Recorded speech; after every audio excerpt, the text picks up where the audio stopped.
porque nós estamos aqui como embaixadores de Cristo, somos representantes de um reino, não físico, mas espiritual, e a nossa missão é levar esse reino àqueles que ainda não o conhecem.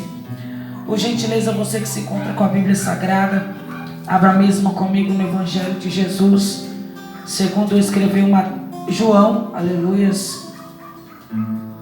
Evangelho de Jesus, segundo escreveu João, capítulo 4, eu quero ser breve.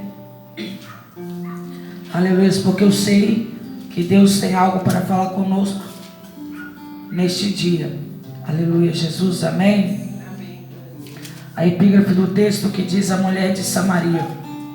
E quando o Senhor entendeu que os fariseus tinham ouvido que Jesus fazia e batizava mais discípulos do que a João, ainda que mesmo não batizava mais os seus discípulos, deixou a Judéia e foi outra vez para a Galiléia, e era-lhe necessário passar por Samaria. A igreja pode se sentar. Aleluia, Jesus. Irmãos, aleluia. O Evangelho de Jesus segundo João, eu costumo dizer que é um dos evangelhos mais profundos, a qual Jesus, na direção da vida do apóstolo João, pôde trazer a nós.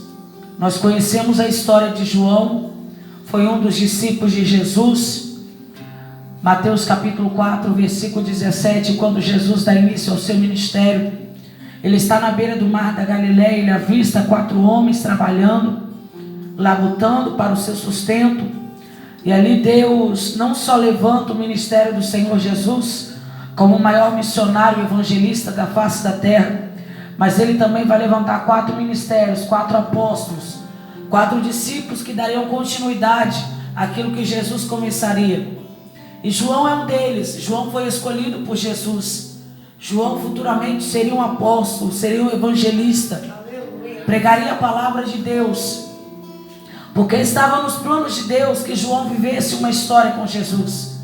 E nesta tarde, se nós estamos aqui, se nós tivemos o privilégio de adentrarmos pela porta desta igreja, é porque nós temos uma história para viver ao lado de Jesus, determinada não pelo homem, não pela mulher, mas determinada pelo Espírito. E a palavra do Senhor diz que o nosso Deus, ele não é homem para que minta, nem filho do homem para que se arrependa daquilo que ele delibera com seus lábios. Eu quero dizer que sobre a tua vida há uma promessa, assim como houve sobre a vida de João, há uma promessa sobre a minha e a tua vida, e no tempo certo nós iremos viver aquilo que Deus escreveu para nós. E quando nós falamos do Evangelho, nós falamos de boas novas, nós falamos de boas notícias. Nós sabemos aí que o propósito de Jesus na terra é salvar. Mateus capítulo 11, versículo 28, vinde a mim todos que estáis cansados, oprimidos, sobrecarregados, e eu vos aliviarei. É Jesus trazendo o propósito universal, porque o propósito do céu é que o pecador não morra sem salvação, mas que ele se converta dos seus maus caminhos, entregue-se ao Senhor, aleluia, e passe a confiar em Jesus.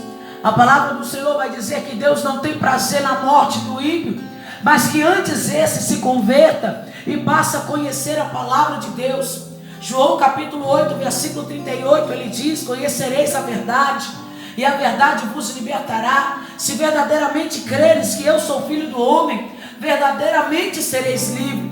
João estava dizendo que a partir do momento que nós conhecemos, que nos entregamos à palavra, que nos deixamos ser conduzidos, não mais pela carne, mas pelo Espírito de Deus, agora seremos libertos de toda retaliação, de toda opressão. Isaías capítulo 9, ele vai dizer acerca do advento do Messias, e no versículo 3 ele vai dizer que agora o povo que estava sob trevas, que não enxergava, conhecerá a luz, e esta luz é Jesus Cristo, a luz a qual nos conduz ao conhecimento. Oséias capítulo 4, versículo 6, ele diz que o povo foi vencido porque lhe faltou conhecimento. Aí vem o apóstolo João dizendo que ao passar a conhecer a Jesus eu sou liberto. E nesta tarde, se nós estamos aqui, é porque nós tivemos o privilégio de conhecer esse Senhor, tivemos o privilégio de conhecer a Cristo. E é o que vai acontecer no capítulo 4. A mulher samaritana vai ter a oportunidade de conhecer a Jesus, de conhecer o reino de Deus, saber qual era o propósito do Senhor na sua vida. E nós sabemos que os 3 anos a qual o apóstolo, aleluias, e Jesus estavam pregando, não foram fáceis. Porque não é fácil você pregar o Evangelho. Não é fácil você ser ministro da palavra de Deus. E Jesus vai conhecer as dificuldades a qual tem esse ministério. Porque Jesus, ele não veio para chamar o justo, mas sim o pecador ao arrependimento.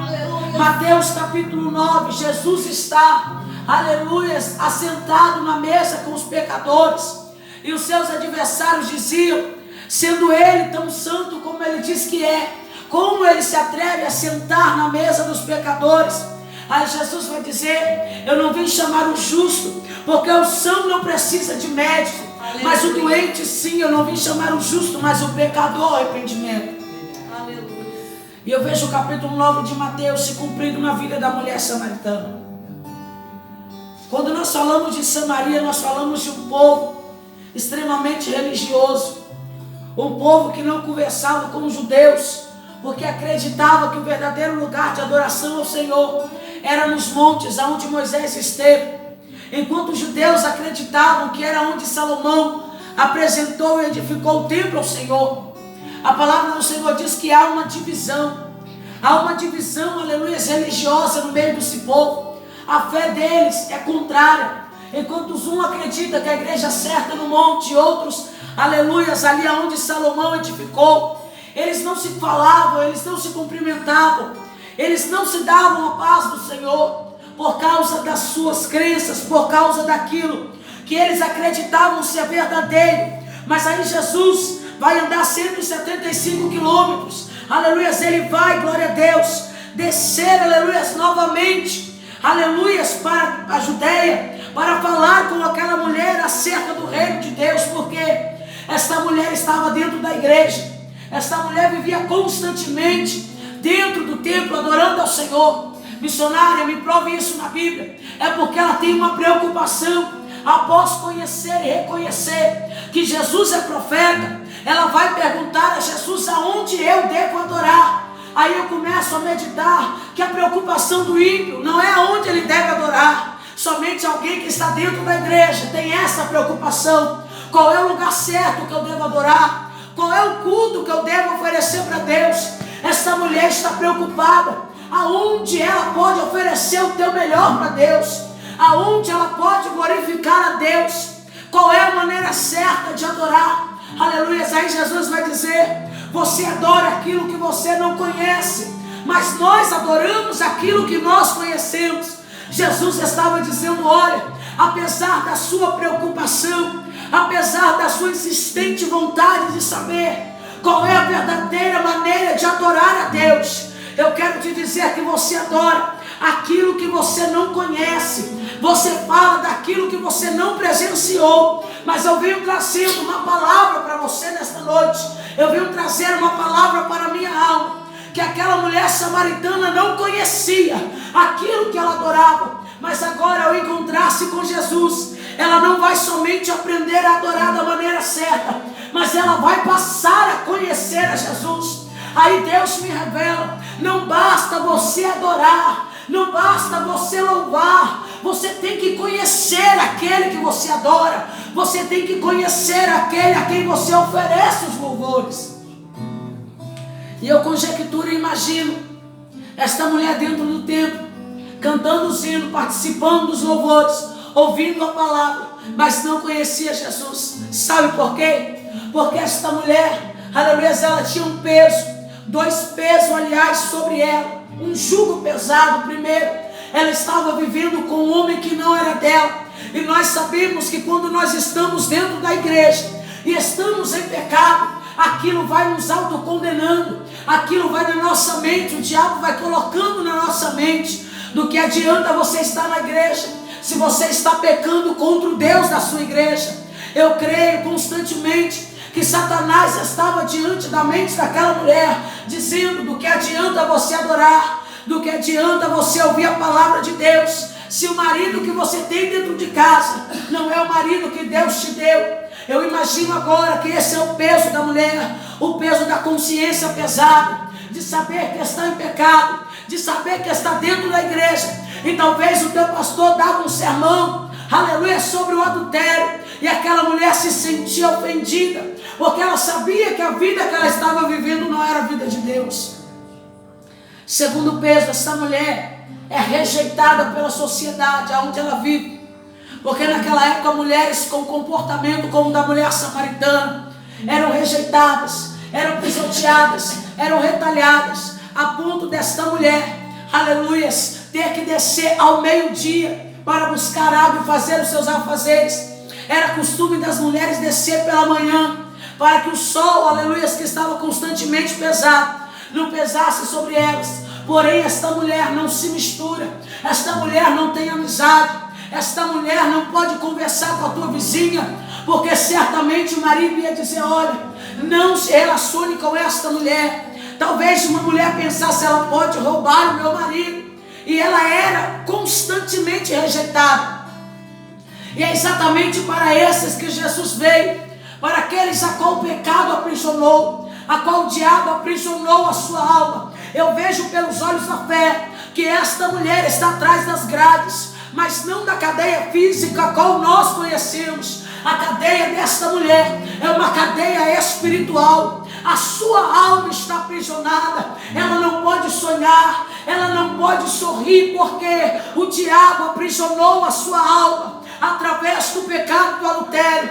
Mas aí eu vejo Jesus descendo novamente para aquela cidade, e no versículo 4 ele vai dizer que era necessário passar por Samaria. A necessidade aqui não é de Jesus, a necessidade é da mulher samaritana. A necessidade aqui não é que Jesus precisava, mas a mulher samaritana precisava ter esse encontro. A necessidade do versículo 4 era a necessidade da alma da mulher, que precisava de libertação. E a Bíblia vai dizer que ela todo dia ao meio-dia, ela desce, pega a sua água e volta para casa. E Jesus exatamente vai chegar no poço de Jacó ao meio-dia. Ele se assenta. Em uma conversa informal ele vai dizer: dai-me de beber. E a mulher, aleluia, creio eu, que já tinha identificado que ele era um judeu por causa das suas vestes. Aí ela vai dizer: você não sabe como você, sendo judeu, pede água a mim que sou samaritana. Você não sabe que nós não nos falamos, que nós não nos cumprimentamos. Aleluias. Aí Jesus vai dizer para aquela mulher: mulher, se tu soubesse quem é que te pede água, quem é que está lhe pedindo favor hoje, eu não precisaria te pedir, mas você me oferecia sem antes mesmo eu precisar te pedir. Sabe o que Jesus está falando para aquela mulher? Mulher, você não conhece a palavra. Mulher, você não conhece quem está diante de você. Você não conhece quem é que fala contigo. Você não conhece quem é que hoje, nesta tarde, está diante de você. Aquela mulher, certamente, após falar isso com Jesus, continua a pegar a sua água. Aí Jesus, sabendo disso, ele vai dar continuidade à conversa. Eu costumo dizer que foi a conversa mais longa e a conversa que rendeu uma alma para Jesus. Jesus não precisa de muito para salvar. Hoje nós vivemos em meio evangélico que nós precisamos enfeitar a Bíblia Sagrada para que possamos atrair a atenção das pessoas. Mas Jesus não precisou disso. Jesus apenas usava a palavra para trazer à luz aqueles que estavam na escuridão. Jesus não precisava falar eloquentemente para convencer o pecador do seu pecado, mas ele trazia a luz do conhecimento aqueles que estavam em trevas e perdidos. Qual é a situação missionária da mulher samaritana? É uma alma que está dentro da igreja, mas ainda está perdida. É uma alma que está dentro da igreja, mas não conhece a palavra de Deus.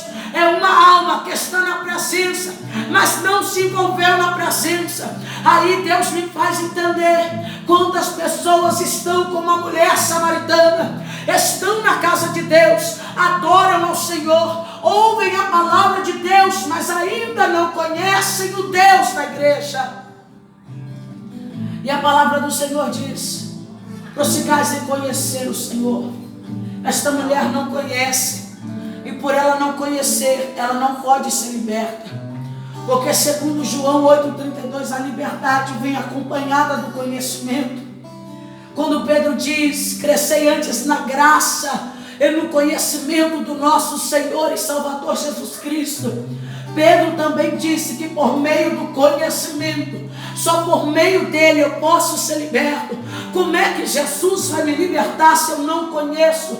Como é que Jesus vai transformar a minha alma se eu ainda não conheço? Aí eu vejo Jesus querendo se revelar para esta mulher, porque Jesus sabia que ela estava dentro da igreja, mas ela ainda não era uma igreja. Porque eu costumo dizer que há uma diferença entre você estar aqui dentro e você ser uma igreja. Nós temos que ser igreja, nós fomos chamados para sermos igreja. Esta mulher tinha um chamado para ser igreja. E aquela mulher, aleluias, ela continua fazendo seus afazeres. E Jesus fala: se tu conheceres o dom de Deus, e quem é o que te diz, dai-me de beber, tu lhe impedirias água para beber. Apóstolo Paulo fala que o dom de Deus é a vida eterna. Duas coisas que ela não conhece: o dom de Deus e quem lhe pede água para beber. Porque eu não posso conhecer a eternidade, eu não posso me conectar com a eternidade sem antes conhecer aquele a qual foi enviado da eternidade para levar sobre si os meus pecados. Jesus estava dizendo para a mulher: aleluia, você pode até estar dentro da igreja, mas o que importa é se você conhece a eternidade, e se você conhece aquele a qual a eternidade trouxe para levar os seus pecados. Aquela mulher não conhece o dom de Deus, é muito menos aquele que concede o dom à igreja. Aí Jesus, em um certo ponto da palavra, ela vai dizer: Senhor, como é que você vai pegar água? Porque era costume, todo viajante que viesse de uma cidade a outra, viesse com a cacimba na sua mão, pegasse a sua água e prosseguisse a sua viagem. Ela olha para as mãos de Jesus e olha: o poço é fundo, como o Senhor vai pegar água? O Senhor não tem possibilidades. O Senhor não tem possibilidades de me oferecer água, porque as suas mãos estão vazias. Aquela mulher acreditava que as possibilidades de Jesus estavam limitadas a uma vasilha, a um balde. Quem não conhece Jesus limita o poder de Jesus sobre a humanidade. Quem não conhece a eternidade limita o poder do Senhor sobre a sua vida. Tem pessoas que ouvem falar em Jesus, mas não conhecem o poder de Jesus, porque limitam a figura do eterno a um simples homem que andou sobre a terra, e somente isso. Esta mulher está limitando, está pondo limite às possibilidades de Jesus. Como você vai me oferecer água? Você não tem nada nas mãos, você não tem como me alimentar. Só que Jesus, Ele não despede ninguém de mão vazia. Ainda que esta alma rejeite, ainda que esta alma teime em não receber aquilo que vem dele. Aí a conversa continua. Aí ele vai dizer: chama teu marido. Porque não era comum um homem conversar com uma mulher sozinha. Jesus exatamente vai tocar no ponto aonde o diabo aprisionava a alma daquela mulher. Chama o teu marido. Aí ela vai dizer: Senhor, eu não tenho marido. Eu entendo com isso, a mulher estava ciente da situação espiritual que ela vivia. Ela sabia que o que ela estava vivendo não procedia da vontade do Senhor. Eu não tenho marido. O que eu tenho em casa, em palavras de dizer, não me pertence. Jesus falava: disseste bem, você não tem marido. ela começa a reconhecer a incapacidade que ela tem de alcançar a eternidade. Sabe por quê? O que impedia aquela mulher de alcançar a eternidade era um homem que ela tinha e que não era dela. E por causa desse homem, ela não podia viver uma história com Jesus. Por causa desse homem, ela não podia adorar de cabeça erguida na igreja.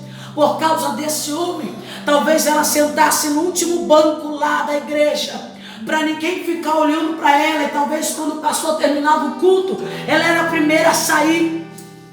Por causa disso, há uma necessidade. A alma desta mulher precisa de libertação. E quantas pessoas não estão vivendo uma história com Deus por causa de alguém ou de algo? Pessoas que não vivem uma história com Deus por causa dos vícios. Pessoas que não vivem história com Deus por causa de relacionamentos fracassados, porque não tem força para largar aquilo que não dá futuro, para se dedicar à eternidade. Aquela mulher não tinha força. Aquela mulher talvez não tinha nem ânimo, porque é isso que o pecado faz conosco, tira a nossa vitalidade. O pecado tira a nossa comunhão. O pecado tira a nossa ligação com a eternidade. Esta mulher está desligada do céu. Só que Jesus quer trazê-la. Jesus quer trazê-la para junto dele. Aleluia, Senhor. Senhor, eu vejo que tu és profeta. Por quê? Porque só alguém sendo profeta revelaria aquilo que eu não tenho. Revelaria aquilo que eu tenho nas minhas mãos, mas não me pertence. Só que ela faz uma pergunta para Jesus: és tu maior do que o nosso pai Jacó? Porque a referência dela era Jacó. A referência dela como servo de Deus era Jacó. Porque Jacó deixou esse poço para nós. Com esse poço ele alimentou os seus filhos, a sua casa, o seu gado. És tu maior do que o nosso pai Jacó? Sabe o que ela estava dizendo? Você pode fazer por mim algo maior do que Jacó já fez, porque o que eu tenho de Jacó é o exemplo de adoração. Só que Jacó não pode libertar a minha alma. Jacó não pode tirar a minha alma desse poço que eu estou vivendo. Não sabendo ela que o poço que Jacó deixou alimentava somente a sua carne, mas aleluia, essa fonte que Jesus ia trazer e alimentar a sua alma. Aí ela faz uma pergunta: Senhor, dai-me desta água para que eu não precise voltar aqui. Qual é o propósito dela? Ter água dentro da tua casa, para que ela não precise o suficiente, para que ela não precise descer e passar vergonha na sociedade. Só que o propósito de Jesus não era tirar ela do poço de Jacó, mas era tirar o poço que o diabo tinha feito na alma dela. Aleluia.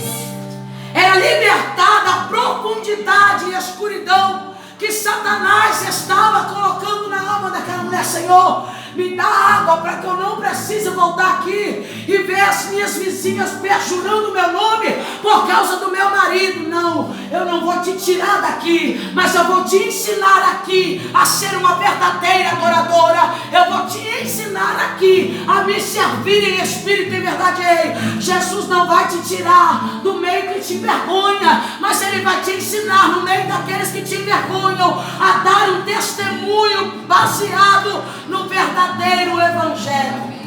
Aleluia. Tem pessoas que dizem: Jesus vai mudar a minha história, e para mudar a minha história eu preciso ir embora desse bar. Não, Jesus está falando: eu vou mudar a tua história aqui, porque não é o ambiente que tem que mudar, é você que tem que ser transformado, porque é você que faz o ambiente. Eu costumo dizer que não é o ambiente que faz o adorador, mas o adorador, aleluia, ele forma o ambiente. Aonde tem um verdadeiro adorador, enfermidade, pecado não fica. Só que essa mulher não quer voltar no desejo que ela tem. Ela não quer voltar. O que me faz entender que ela vai para aquele poço obrigada. Ela vai para aquele poço porque ela tem casa para cuidar, porque ela tem homem para cuidar. Só que o desejo dela talvez não era nem sair de casa. Senhor, dai-me água para que eu não precise voltar aqui, para que eu não precise passar por vergonha. Só que tem uma coisa: Jesus não te ajuda a se esconder, porque quem faz você se esconder é o pecado. Mas Jesus, ele tira o pecado do mundo, para que o mundo possa viver em liberdade e comunhão com a palavra de Deus.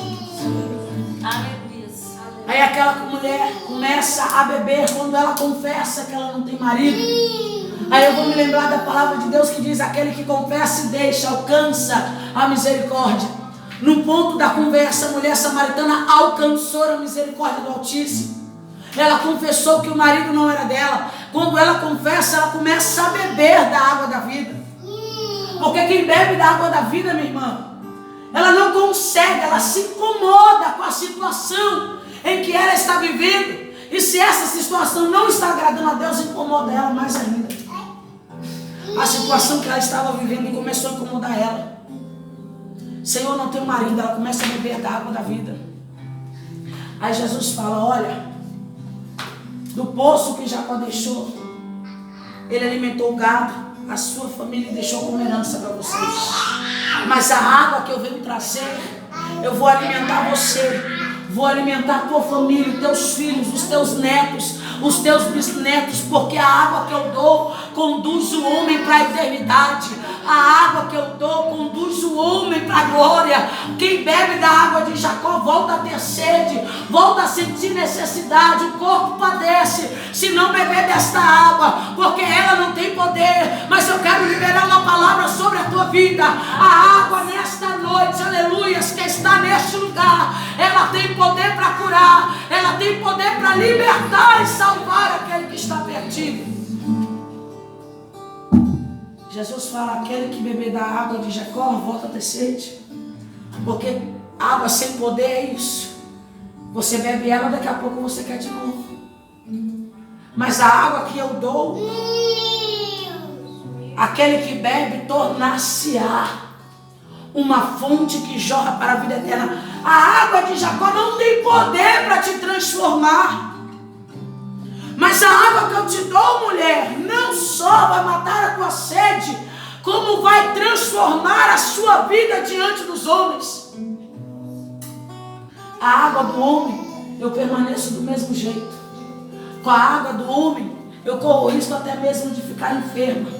Mas com a água que vem do céu, eu sou curada, eu sou libertada, eu sou restaurada. Aleluia. Aquela mulher transformou-se em fonte. Eu vejo um poço se transformando em fonte por meio da evangelização. Agora aquela mulher não volta mais para trás. Ela vai seguir em frente pregando aquilo que ela aprendeu com Jesus. Olha que interessante. Enquanto ela, irmã, bebia da água de Jacó, o desejo dela era ficar dentro de casa escondida. Depois que ela bebeu da água da vida, o desejo dela é ir fazer fontes por Samaria. Olha o poder que Jesus tem. Olha o poder que Jesus tem sobre as nossas vidas. Ele cria em nós um desejo de compartilhar, um desejo de dividir, um desejo de entregar. Aí imagino eu, aquela mulher passando por Samaria pregando. Eu conheci um homem, e esse homem é diferente, esse homem prega de uma maneira diferente. Ele falou algo que tocou a minha vida. Eu não quero mais voltar para casa. Eu não quero viver mais com aquele homem. Agora eu quero viver de uma maneira diferente. Aí ela vai fazer a pergunta: depois de tudo isso, Senhor, aonde eu devo adorar? É em Jerezim ou em Jerusalém? É no Monte da Bênção? Ou é onde a manifestação da glória de Deus houve por meio de Salomão? Aí ele vai dizer: olha, Deus é Espírito. Importa que aqueles que o adorem em Espírito e verdade. Sabe o que Jesus estava dizendo? Não estou preocupado aonde você estiver. Eu estou preocupado com a forma que você me adora naquele lugar. Jesus não estava preocupado se era em Jerezim ou Jerusalém, não. Jesus estava preocupado com a essência da adoração. Jesus não está preocupado se eu estou aqui ou em outro ministério. Jesus está preocupado em como eu estou aqui dentro. Porque nós somos a igreja de Cristo. Apóstolo Paulo falou: vós sois templo do Espírito Santo de Deus. Vós sois morada, edifício edificado para Jesus. Ele não está preocupado com as paredes, porque elas perecerão com o findar desta vida, mas está preocupado com a minha e a tua alma, porque dela dependemos para estar adorando ao Senhor e ser levados à eternidade. Então nesta tarde eu quero deixar essa palavra para você. Que a nossa preocupação não venha ser com as matérias. Que a nossa preocupação não venha ser com a matéria, mas com o espiritual. Há um mundo aí fora que se preocupa com o material, enquanto o teu espiritual perece. Se Jesus voltasse hoje, quantas pessoas iriam perecer por colocar primeiro o materialismo no lugar daquilo que deveria ser a presença e o lugar do Senhor? Mas nós estamos aqui porque nos preocupamos como devemos adorar Cristo, porque nos preocupamos em nos aperfeiçoar como adoradores. Eu costumo dizer na minha igreja que cada culto é um aperfeiçoamento na minha adoração. Eu aprendo a adorar, eu aprendo a glorificar. Jesus me ensina como me aproximar mais da eternidade. Eu quero te dizer que a preocupação de Jesus é em te manter dentro da eternidade, é em te manter em contato com a palavra, com a presença, para que quando Ele voltar, você esteja preparado para subir com Ele. Esta é a preocupação de Jesus, com o que nós carregamos aqui dentro. Então, como aquela mulher samaritana, que o Senhor nesta tarde, nesta noite, possa libertar nós das cadeias espirituais, possa nos libertar dos grilhões, das retaliações espirituais, e que a nossa preocupação não venha ser outra a não ser a verdadeira adoração ao Filho de Deus. Amém?